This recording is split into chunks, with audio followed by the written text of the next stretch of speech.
Every Wednesday, William Henry's Revelations bring you a powerful half hour of information at the cutting edge of reality. Information that you cannot find anywhere else in the world. And now, here's William. Welcome, everyone. Shameful, outrageous, hilarious, embarrassing. 2011 was a year in which the truth movement bottomed out with some extraordinarily bad reporting and twisted facts being offered as truth by some of its top authorities, and just plain bizarre behavior. These researchers whipped up hysteria to a level not seen in this genre before. It's possible it's only just begun.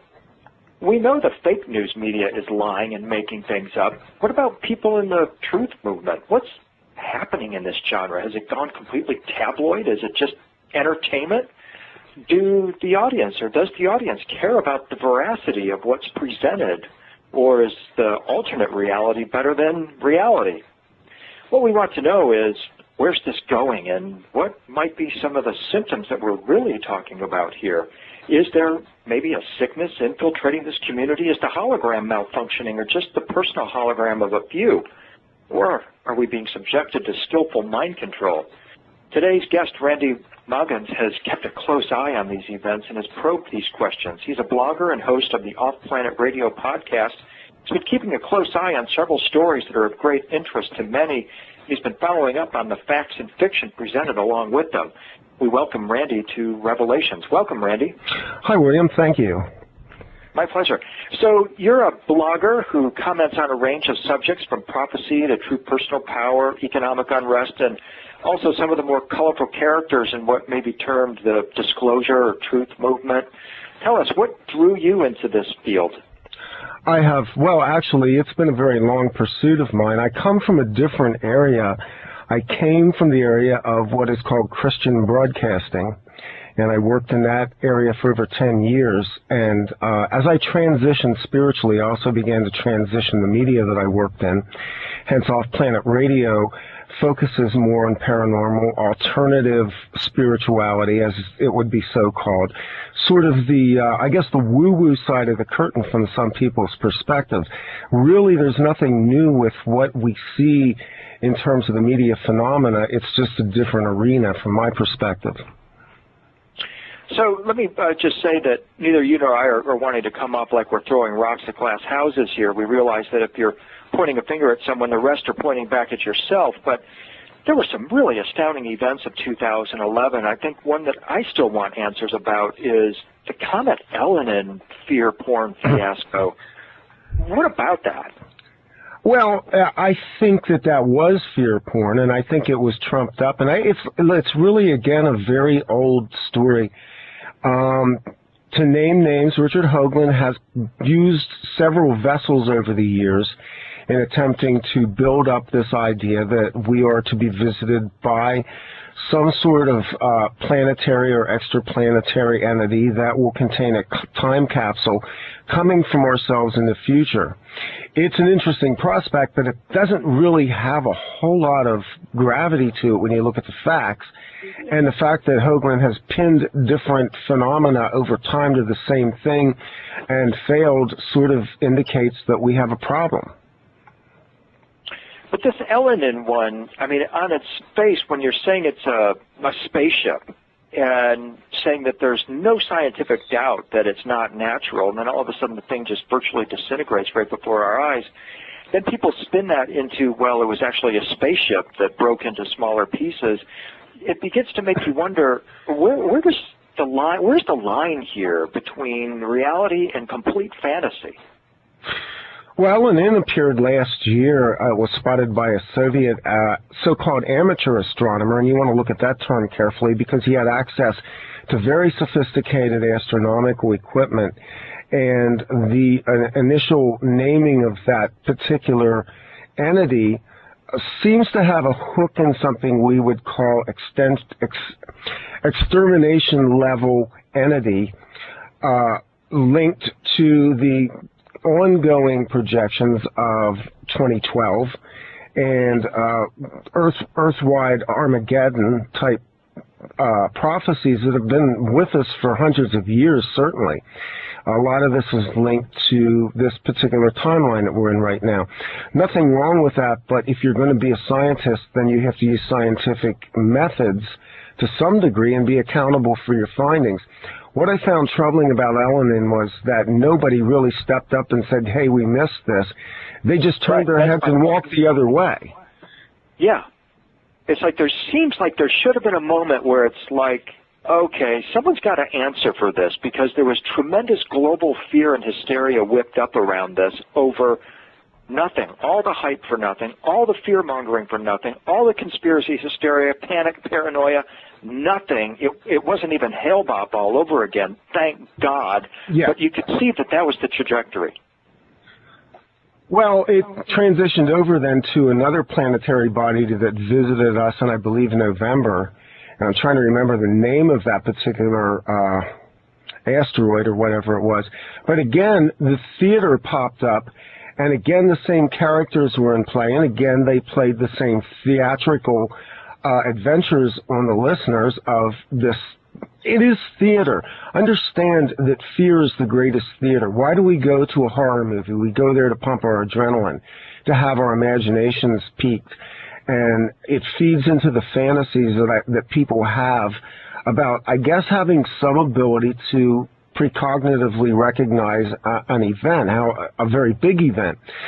And for some strange reason, psychologically, people enjoy the thrill of this, and they suspend their own disbelief system, which is a hallmark of fiction itself. So you would have to conclude, based on the structure that you have, that you are dealing with a fiction and not an actual event. So what will we do when real news happens? I actually suspect that's the point, that this is kind of where we get ground down to the point where we no longer respond anymore. That we are not really doing anything positively to prepare ourselves for events that are very real, that are part of what we understand is this present time on planet Earth. There are events occurring. There are things that I believe are legitimate prophecies that will occur, but they're being obscured by this theater of the mind that plays out in some of the high-profile media outlets on the Internet. So is this a way of attracting a vast audience, keep them entertained, that sort of thing, or is there something maybe darker behind it, something nefarious? I'm talking, is this a form of mind control in a way? Yes, I'm fairly convinced it is. I'm also fairly of the opinion that this is very much a ploy by alternative forces around us, psyops, intelligence agencies co-opting certain alternative media outlets, the Internet. And one of the problems that we have is that the Internet's wide open. It's the Wild West of media. And obviously that needs to be harnessed. And so what occurs is we have high-profile media outlets that over time garner a very large audience. They are capable of generating huge amounts of website hits. They also will begin to generate a fair amount of income. And that may sound cynical on the surface, but if you just look at the players, you begin to understand that there's something else going on beneath the surface of this. So this behavior will obviously continue. I would expect it's going to continue. I expect that the level of drama is going to heighten. We saw, and I'm assuming I can name names here, and that will be okay with you. I don't like to point fingers, but if you go to the website, you're going to see I name names. And the reason I do it is because these people are public figures. David Wilcock, Richard Hoagland, and others in this particular vein of media are public figures. They are subject to scrutiny. They are subject to criticism. I think you and I share that as well with the work that we do. You're an author. You have a website. You do a radio show. You do seminars. You do a lot of activity. And I believe we open ourselves up to a certain level of accountability. My question is, regarding these particular actors, is why, when they are asked to account for their actions and their words, do they fly into a state of histrionics and begin to behave like small children caught writing on the living room wall? Why don't they simply own up to the fact that they missed it, that they got their facts wrong, that maybe there was information they didn't know, and simply own the credibility that they are attempting to build up? I don't think it's credible to put out the type of reporting that's come from the alternative media and then never acknowledge that you missed something. I believe it's an act of integrity to go back and examine what you've said and what you've written and be willing to actually eat your own words. Well, I think you have a valid point, Randy. I mean, I know Mr. Wilcock does present himself. He identifies himself as a journalist. He is reporting, and presumably, and I've heard him say it in presentations we've done together, that he tells only the truth. And if that's not exactly the case, then there should be an opportunity, and I know that there is on various websites, forums, for people to say, hey, wait a minute, I think this guy doesn't have it quite right. But it does seem in a way that it does go beyond, like I remember, well, let's just talk about what happened in December 2011 with David Wilcock when he had a shocking emotional breakdown on Kerry Cassidy's radio show. It was a surreal moment when he claimed that one of his sources, who admittedly in emails to me are prone to lying, he says, led him to believe that the bad guys were going to kill him or torture him unless the article he was in trouble for got 200,000 hits on his website, an article about some bizarre lawsuit that had been filed in December and alleged $1 trillion conspiracy. I mean, I'm really glad David is okay. He's a friend. I'll be seeing him in February. We'll be appearing on a panel together at the Conscious Life Expo. But honestly, and I'll say this to David's face, his behavior reminds me more of the televangelist Oral Roberts than anybody. I mean, remember, he in the 80s said God would call him home if he didn't send him $8 million. I mean, times have really changed. David only needed 200,000 hits to save his life. I mean, it's pretty funny in hindsight, but a deadly serious game is being played here, because later in other interviews, Ms. Cassidy had said, hey, hands off him. How dare you rank on him? Well, he is inscrutable. He is absolutely beyond reproach. But is that true? Well, I think the answer to your question is if Mr. Wilcock's life was in danger, and if people capable of leveling that kind of threat in fact were operating, they would have not operated in that manner. I mean, frankly, who cares how many hits he has on his website except for him? Remember that David Wilcock used the same methodology to get his book launched into the New York Times bestseller list prior to its publication. He spent the entire summer constantly funneling information out, leaking material from the book, and prompting his readers and listeners to pre-buy the book so that it would have a particular place on the New York Times bestseller list at the time that it was released. Very clever marketing.